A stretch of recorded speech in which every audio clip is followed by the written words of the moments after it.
हम हैं नया IDN 7, हौसला है। सवाल यह है कि आखिरकार महाराष्ट्र का सस्पेंस अब कब खत्म होगा। कब यह साफ होगा कि आखिर बीजेपी महाराष्ट्र में सरकार बनाएगी और कैसे बनाएगी, कब बनाएगी और आखिर किसके साथ बनाएगी। सवाल यह भी है कि आखिर महाराष्ट्र में मुख्यमंत्री कौन बनने वाला है। महाराष्ट्र में बीजेपी की कामयाबी की कहानी लिखने वालों में नरेंद्र मोदी और अमित शाह के अलावा एक और चेहरा है, राजीव प्रताप रूडी का भी। रूडी जो कि महाराष्ट्र बीजेपी के प्रभारी है। रूडी ने अमित शाह के साथ यानी अपने कप्तान के साथ मिलकर राज्य के चुनावी रणनीति पर काफी दिनों तक काम किया। रात 8 बजे में आज हमारे पहले न्यूज मेकर है राजीव प्रताप रूडी।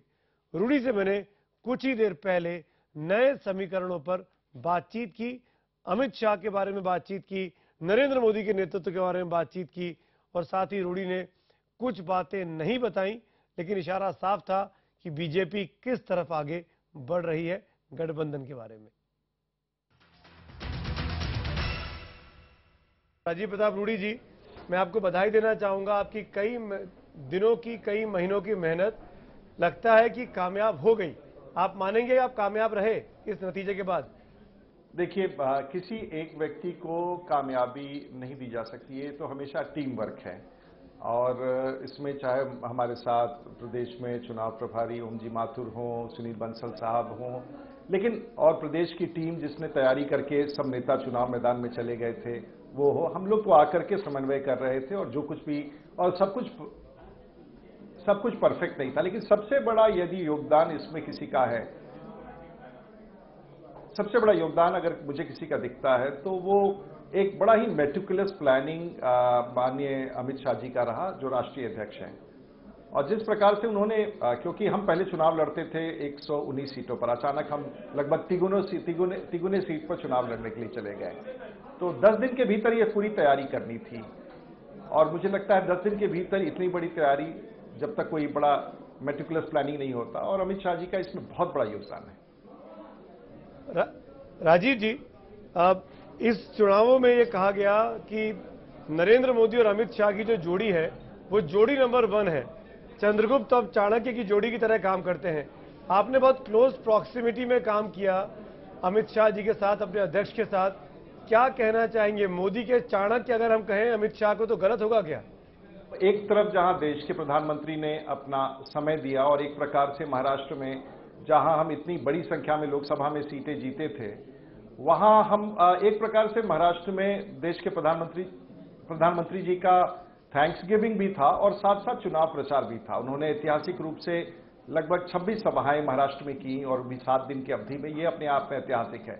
लेकिन दूसरी तरफ अमित शाह जी, जो आप बहुत लोगों को पता नहीं होगा, लेकिन जिस प्रकार का उन्होंने मेटिकुलस प्लानिंग किया, 27 तारीख के बाद जब नामांकन समाप्त हो गए उसके बाद वो प्रत्येक दिन प्रचार के बाद आते थे और 8-8, 10-10 घंटे लगातार बैठ के समीक्षा करते थे।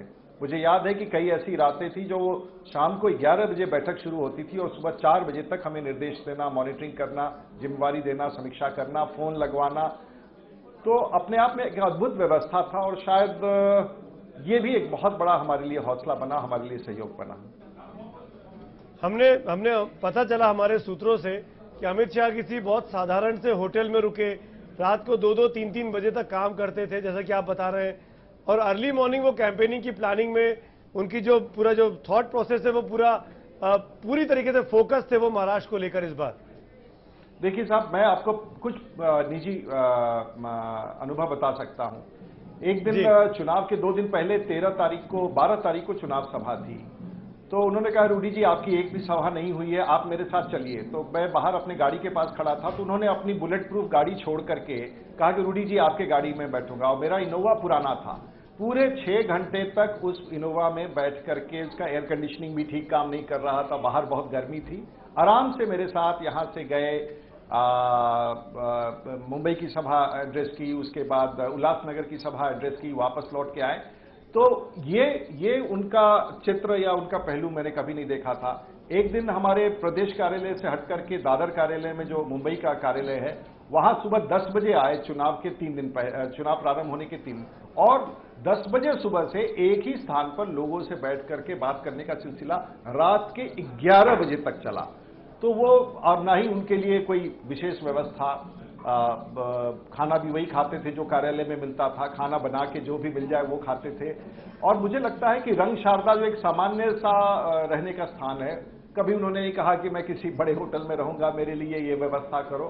शायद ये सरलता उनके बारे में और किसी ने नहीं देखा है। पता नहीं, मैं भी ये आप सबको बता रहा हूं, उचित कर रहा हूं कि नहीं कर रहा हूं, लेकिन यदि भारतीय जनता पार्टी का नेतृत्व अब ऐसा है तो मैं आपको कह सकता हूं कि आने वाले दिनों में चाहे वो झारखंड हो, जम्मू कश्मीर हो या फिर अगले उसके बाद बिहार हो, परिणाम बहुत सम्मानजनक होंगे। मैं यही पूछने वाला था कि अब अगला चुनाव क्योंकि झारखंड का है, अगला चुनाव जम्मू कश्मीर में है, बिहार में तैयारियां हो रही हैं, पश्चिम बंगाल में तैयारियां हो रही हैं, दिल्ली में चुनाव होने वाले हैं, तो क्या ये जो परचम है भगवा रंग का, ये इन राज्यों में फैले, उसकी प्लानिंग शुरू हो चुकी है? आपको क्या लगता है, मेरी बातों को सुनने के बाद आपको क्या लगता है? और निश्चित तौर से उनमें वो बिल्कुल वो 24 घंटा काम करने वाले व्यक्ति हैं और किसी भी समय रात के 1 बजे भी यदि हम फोन पर बात करना चाहें तो फोन हमसे बात कर सकते हैं। हम लोग खुद पूछते हैं कि अगर वो सोए हैं तो उनको सोने दीजिए, हम बाद में बात कर लेंगे, लेकिन उनका स्टाफ हमेशा ये कहता है कि हम बात करा देते हैं। तो हम लोग पूछते हैं अगर आराम कर रहे हैं तो छोड़ दीजिए, कल सुबह बात करा दीजिएगा। तो ये बहुत बड़ा उनका योगदान है और आप बहुतों को समझ में नहीं आएगा कि कितने गहरे कार्यकर्ता के रूप में वो काम करते हैं और एक सामान्य पॉलिटिकल वर्कर के रूप में काम करते हैं। और निर्णय के मामले में उनका निर्णय और थॉट प्रोसेस, मतलब मैं आपसे इससे ज्यादा टिप्पणी नहीं कर सकता।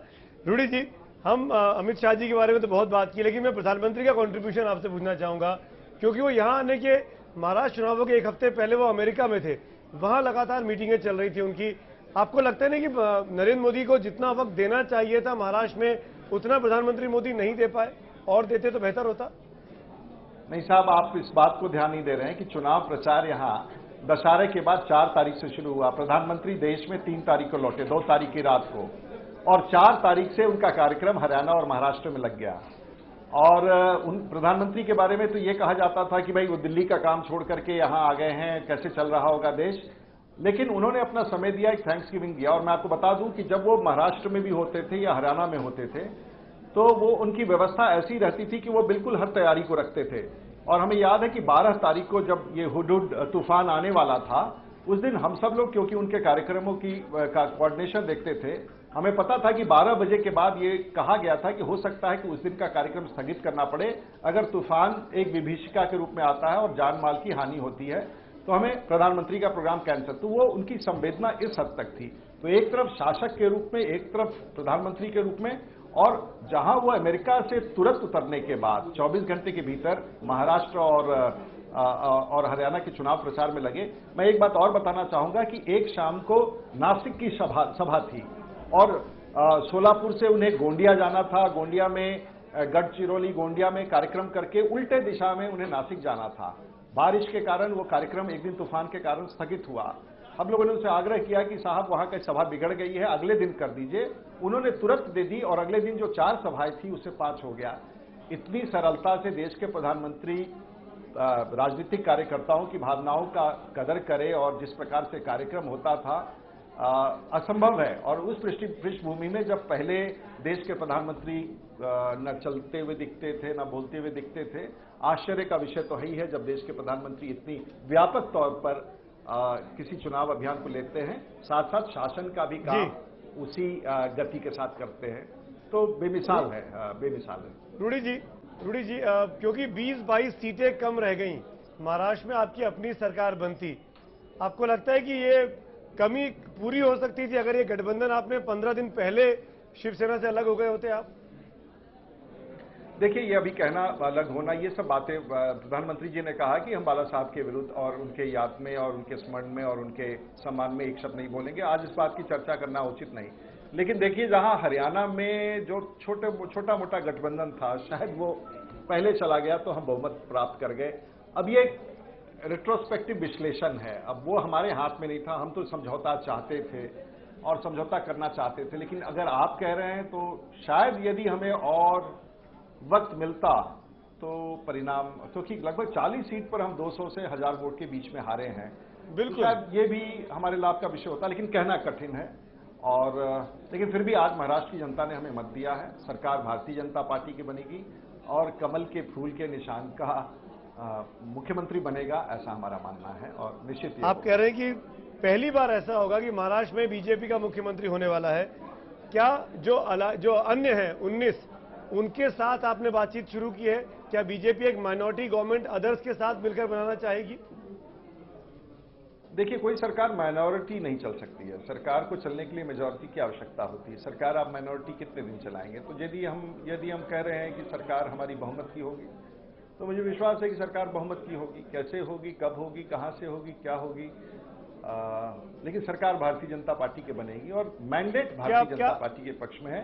चाहे वो शिवसेना कहती हो या एनसीपी कहती हो या बाकी जो भी लोग जीत के आए हैं, मैंडेट भारतीय जनता पार्टी के पक्ष में है। इसे इनकार नहीं किया जा सकता। आप एनसीपी का समर्थन लेंगे, वो एनसीपी जिसको आपने करप्ट पार्टी कहा चुनावों में नरेंद्र मोदी जी ने? कुछ निर्णय और कुछ विषय मेरे तक है। मैं इस प्रांत का प्रभारी हूं, मेरे साथ ओम जी माथुर जी हैं, बाकी सब लोग हैं, प्रदेश के अध्यक्ष हैं। कुछ निर्णय हमारे तक है, कुछ निर्णय हमारे बाहर है। मुझे विश्वास है कि कुछ ना कुछ निर्णय होगा जो महाराष्ट्र के हित में होगा। मैं एक चीज और पूछना चाहूंगा, एमआईएम ने महाराष्ट्र में इस बार पहली बार चुनाव लड़ा और काफी अच्छा प्रदर्शन किया, तो इसकी वजह आप क्या मानते हैं? ये क्यों अचानक मुस्लिम वोट एमआईएम की तरफ डाइवर्ट हुआ? मैं नहीं, इस पर कोई टिप्पणी नहीं करना चाहूंगा।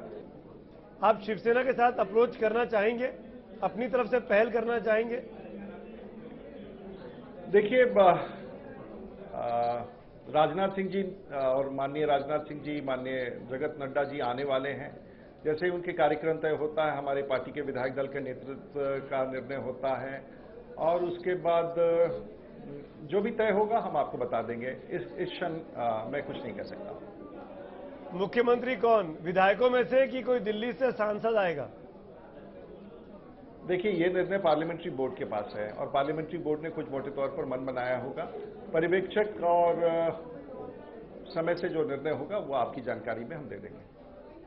क्या नितिन गडकरी भी मुख्यमंत्री हो सकते हैं? वो इस रेस में है?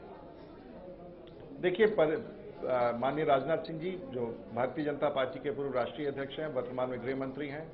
जगत नड्डा जी जो महासचिव हैं और वरिष्ठ नेता हैं और मुख्यालय के हमारे प्रभारी हैं, हमारे मित्र हैं, ये सब लोग आएंगे प्रदेश के नेतृत्व से। मैं क्या निर्णय है, इस निर्णय से अनभिज्ञ हूं। चलिए, मैं आखिर में एक सवाल और जरूर पूछना चाहूंगा, क्या दिवाली के पहले नया मुख्यमंत्री शपथ ले लेगा? देखिए, हम तो वैसे भी दिवाली मनाएंगे। महाराष्ट्र में तो सभी कार्यकर्ता दिवाली मनाना शुरू कर चुके हैं। तिथि कौन होगा जिस दिन ज्यादा पटाखे चलेंगे, ये दिवाली के पहले होगा, दिवाली के बाद, थोड़ा वक्त इंतजार कर लीजिए, मैं आपको फोन से बता दूंगा। जी, चलिए, शुक्रिया राजीव जी हमसे बात करने के लिए, thank you so much. Rajiv Pratap Rudy उन कुछ लोगों में बीजेपी के, उन कुछ रणनीतिकारों में जिन्होंने बीजेपी की इस बड़ी जीत में एक अहम भूमिका निभाई।